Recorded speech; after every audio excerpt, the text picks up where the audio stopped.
Ang EJS po, ang gumagawa po niyan ay lawyer, no? Is more than one EJS, kung isa lang, deed of self-adjudication. Number 1, death certificate nung property owner, no? And death certificate ng mga namatay ng tagapagmana.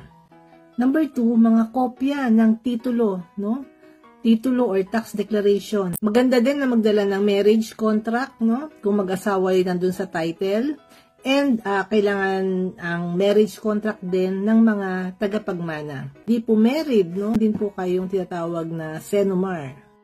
And kailangan din po ng mga birth certificate ng mga heirs bilang patunay na sila ay mga anak at sila yung mga tagapagmana. Kailangan nyo rin pong dalhin yung mga valid IDs ng mga tagapagmana. Kung meron na po kayong hatian, nagkasundo-sundo na po kayo sa hatian, kailangan dalhin nyo na rin po yung deed of partition.